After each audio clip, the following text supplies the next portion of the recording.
اب بات کرتے ہیں نکاح شغار کے اوپر۔ نکاح شغار کیا ہے؟ اس حوالے سے پہلے ہم نبی پاک صلی اللہ علیہ وسلم کی یہ روایت پڑھتے ہیں کہ آپ صلی اللہ علیہ وسلم نے فرمایا لا شغار فی الاسلام، کہ شریعت کے اندر نکاح شغار نہیں ہے، اس کا سرے سے تصور ہی نہیں ہے۔ اب نکاح شغار کیا ہے؟ نکاح شغار کو ہمارے یہاں وٹا سٹا کا نکاح کہا جاتا ہے، پشتو برادری میں اس کو بدل کہتے ہیں۔ محدثین کرام نے شغار کی تعریفیں مختلف کی ہے۔ بعض حضرات کہتے ہیں کہ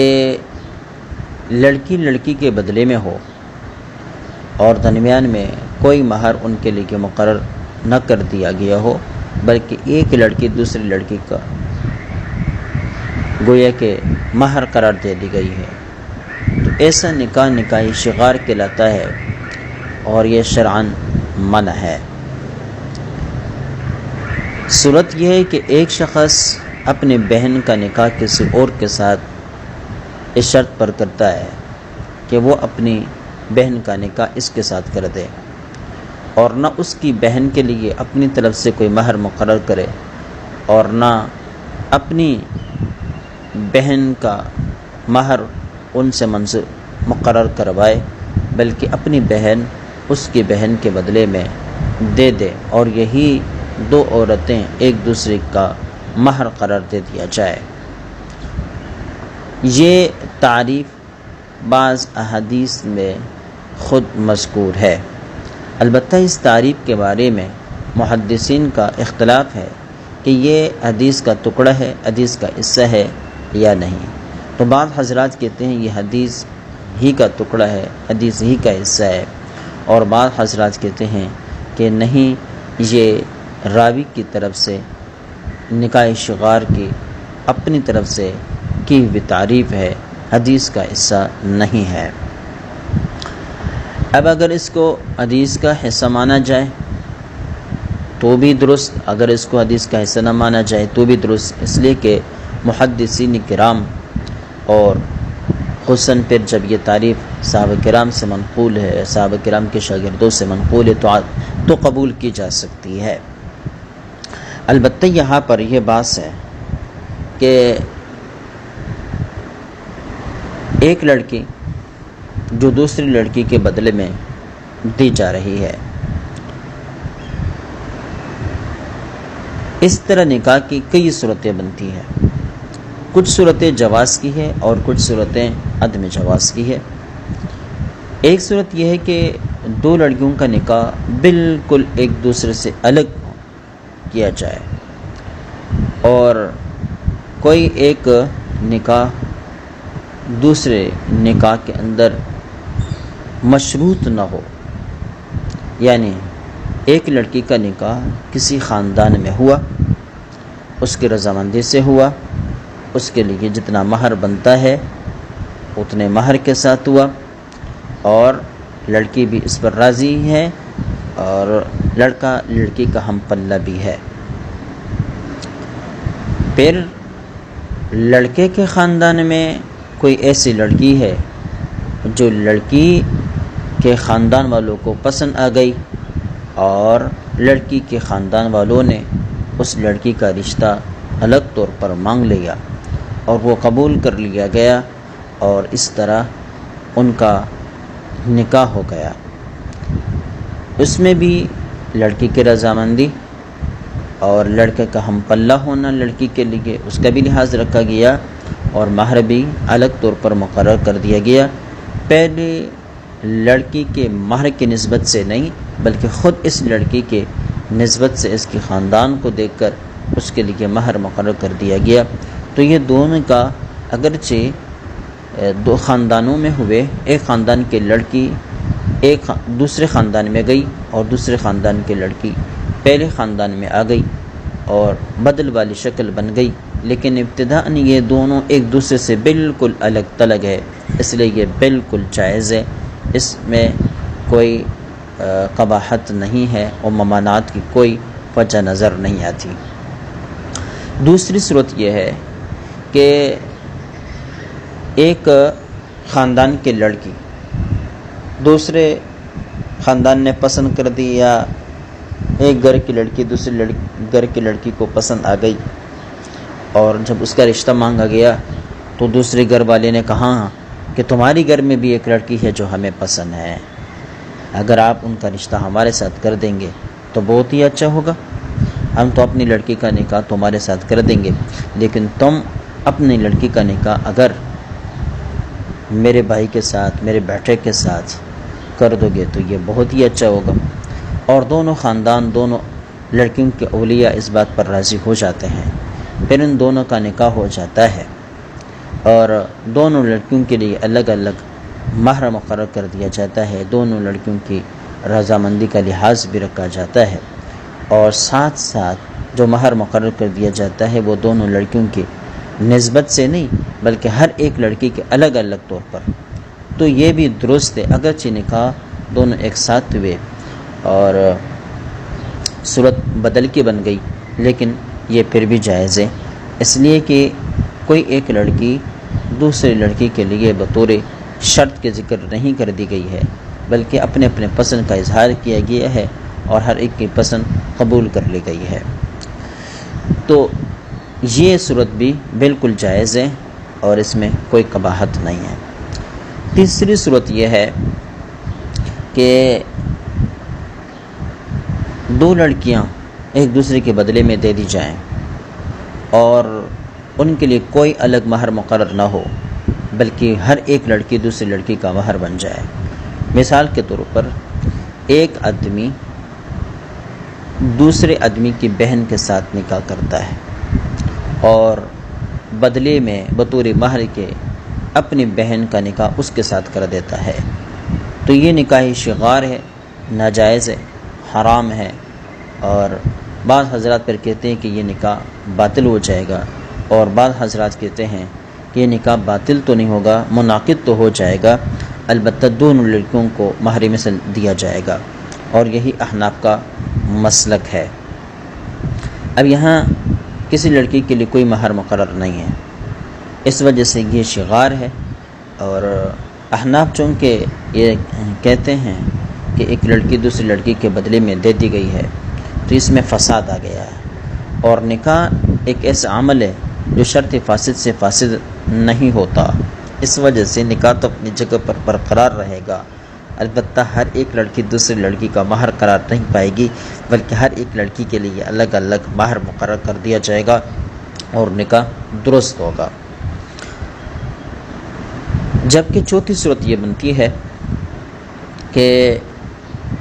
ہر ایک لڑکی کے لیے الگ الگ مہر مقرر کر دیا گیا ہے، لیکن لڑکی لڑکی کے بدلے میں ہونا یہ شرط قرار پا جائے، جیسے کہ آج کل رواج ہے کہ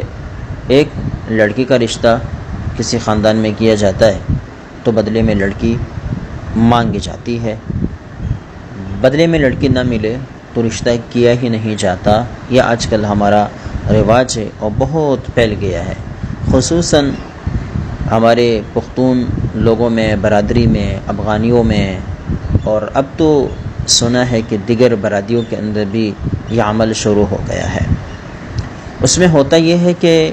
دونوں لڑکیوں کا ایجاب و قبول کرتے وقت کسی کا بطور شرط کے کوئی تذکرہ نہیں ہوتا اور مہر بھی الگ الگ مقرر کر دیا جاتا ہے، لیکن حقیقت میں پس منظر میں یہی ہوتا ہے کہ اس لڑکی کے بدلے میں دوسری لڑکی ہے، اور پھر اس لڑکی کے لیے جو مہر مقرر کر دیا جاتا ہے وہ اتنا ہی ہوتا ہے جتنا کہ دوسری لڑکی کو پھر دینا پڑتا ہے، تو گویا کہ یہ مہر صرف رسماً ہے۔ تیسرا یہ کہ اس میں لڑکی کی رضامندی کا بالکل لحاظ نہیں رکھا جاتا، بلکہ اکثر و بیشتر ہوتا یہ ہے کہ اولیاء اپنے مفاد کو دیکھتے ہیں، یعنی اگر کسی کو اچھی لڑکی مل جاتی ہے تو پھر اپنی لڑکی جس کسی کو بھی دے دیتے ہیں، بس یہ دیکھتے ہیں کہ بدلے میں ملنے والی لڑکی اچھی ہو، پھر اس طرح یہ چونکہ اصل مفادات کا حصول مقصد ہوتا ہے اور اسی کو حاصل کرنا چاہتے ہیں، یہ ان کے مفادات ہوتے ہیں، تو اپنے بچوں کے نکاح کبھی کبھی بوڑھوں سے بھی کرا دیتے ہیں اور اس کو جو ہے نا 2 شادیوں 3 شادیوں والے آدمی کو بھی دے دیتے ہیں، لیکن بدلے میں یہ دیکھا جاتا ہے کہ ان کو لڑکی مل رہی ہے اور دوشیزہ مل رہی ہے، باکرہ مل رہی ہے اور خوبصورت ہے وغیرہ وغیرہ صفتیں اس کے اندر پائی جاتی ہے، تو اپنی بیٹی اور یا اپنی بہن کا نکاح دوسرے اس کے ساتھ کر دیتے ہیں، چاہے وہ آدمی پہلے سے 3 شادیاں کر چکا ہو یا 2 شادیاں کر چکا ہو، چاہے اس کے اندر صلاحیت ہو یا نہ ہو، چاہے اس کے اندر اس کی بہن کے لیے جس طرح شوہر ہونا چاہیے وہ صلاحیتیں اس کے اندر ہو یا نہ ہو، پھر بھی نکاح کرا دیا جاتا ہے صرف اپنے مفاد کے لیے۔ اس طرح ہمارے رواج میں جو وٹ سٹ کے نکاح ہے، اس میں لڑکیوں کی رضامندی کا بالکل لحاظ نہیں رکھا جاتا، جیسے کہ ابھی عرض کر دیا گیا۔ اس طرح جو مہر مقرر کر دیا جاتا ہے وہ صرف اور صرف رسماً ہوتا ہے، صرف یہ جو فقہاء نے جواز لکھا ہے یہ وہ حیلِ جواز کے اوپر عمل ہوتا ہے، کوئی بھی مہر ادا نہیں کرتا، اور اس میں واضح طور پر یہ بات ہے کہ اگر بدلے میں لڑکی نہ ملے تو کوئی بھی اس مہر کے اوپر اپنی لڑکی کا نکاح کسی کے ساتھ نہیں کرائے گا۔ مثلا ایک شخص کو اپنی لڑکی کے بدلے میں دوسری لڑکی مل رہی ہے تو پھر وہ اپنی لڑکی کے لیے 10,000 20,000 50,000 یا آدھا تولہ سونا اس کو بھی مہر مقرر کر کے تیار ہو جاتا ہے، لیکن اگر اس لڑکی کے بدلے میں اس کو دوسری لڑکی نہ ملے تو پھر اپنی اس لڑکی کو وہ اتنے کم مہر پر کبھی بھی کسی کو نکاح میں دینے کے لیے تیار نہیں ہوتا۔ تو اب یہاں جو مہر مقرر کر دیا جاتا ہے وہ صرف رسماً ہوتا ہے۔ دوسری بات یہ ہے کہ یہ مہر دونوں لڑکیوں میں بالکل برابر رکھا جاتا ہے۔ ایک شخص دوسرے کو اپنی بہن دیتا ہے، 50,000 روپے مہر مقرر کر دیتا ہے، بدلے میں اس کی بہن اپنے نکاح میں لیتا ہے تو اس کے لیے بھی مہر 50,000 روپے ہی مقرر کر دیتا ہے، اگرچہ دونوں خاندانوں میں نسب و حسب کے اعتبار سے فرق ہو، یعنی اگر وہ خاندان والے اپنی لڑکی بدلے کے بغیر کسی اور کو دیتے تو ان کا مہر جو ہوتا وہ لاکھوں میں ہوتا، اور یہ خاندان والے اگر اپنی لڑکی کسی اور کو بدل کے بغیر نکاح میں دیتا تو اس کا مہر اتنا زیادہ نہ ہوتا بلکہ کم ہوتا، یعنی جیسے کہ عمومی طور پر خاندانوں میں مہر کی کمی زیادتی کا یہ تناسب چلتا رہتا ہے جس کو مہر مثل کہتے ہیں۔ بہرحال یہاں مہر مقرر ہے لیکن وہ صرف حیلہ کے طور پر ہے، پھر یہ مہر ادا بھی نہیں کیا جاتا، اور وہ اس لیے کہ ہر ایک لڑکی وہ اپنے بھائی کے بھلا کا سوچتی ہیں، اچھائی کا سوچتی ہیں، وہ اپنے شوہر سے مطالبہ نہیں کرتی مہر کی، اس بات کی خوف کی وجہ سے کہ اس کے بدلے میں جو اس کی بھابھی ہے وہ پھر اس کے بھائی سے مہر کا مطالبہ کرے گی۔ اس وجہ سے مرتے دم تک کوئی بھی شخص اپنا مہر ادا نہیں کرتا، اپنی بیوی کا حق نہیں دیتا، یہ جو اس کا حق ہے مہر کی صورت میں یہ توڑا بھی ہوتا ہے پھر بھی ادا نہیں کیا جاتا، اس لیے اگر ایک لڑکی مطالبہ کرتی ہے تو پھر بدلے میں دوسری لڑکی بھی اس کے بھائی سے مطالبہ کرتی ہے، اور اگر کوئی مطالبہ کرتی ہیں